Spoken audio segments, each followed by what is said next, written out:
Здравейте, аз съм Виктория Ставова и днес ще ви покажа моят проект за обичаите и вярванията през неолита.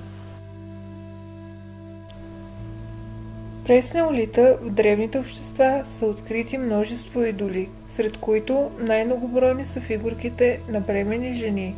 Те символизират женско тяло с подчертани бедра и таз, често изобразявани в седяща или стояща поза. Седящите фигури вероятно представят богинята майка, свързана с плодородието, а изправените – жени-жрици, участващи в култови ритуали. Друг често срещан тип са зоофорните фигурки, като тези на бикове, които символизират върховен мъжки бог и олицетворяват сила, защита и плодородие.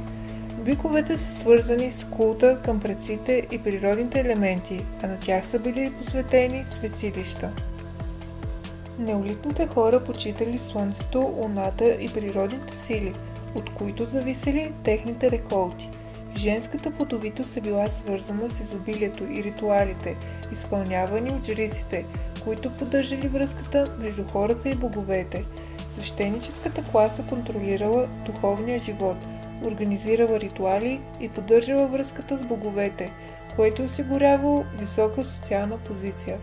Някои жреци дори са издигнали до племенни лидери, както е показано в гробницата на жрец Ар от Варненския халколитен некропол. Религиозните вярвания довели до създаването на свещени предмети, фигурки, глинени плочки с знаци и умалени модели на домове и мебели, използвани в церемонии. Неолитните погребения в България са сравнително малко проучени, което затруднява реконструкцията на вярванията за отвъдния свят. Единственият напълно изследван некропол е този в село Дуранкулак, но той е от късния неолит. Погребенията често са в поза хокер, свито тяло с главата на изток. Тази традиция се интерпретира като символ на връзката с земята или цикъла на живота. В някои гробове се откриват дарове като украшения и керамични съдове, свидетелстващи за вяра в задгробния живот. Погребенията с предмети като жезли от еленов рог, което е символ на власт, украшения от редки материали и антропоморфни пластики, свързани с култови практики, показва зараждането на социални различия и специализация в неолитното общество. Това беше всичко от мен. Надявам се да ви е харесало.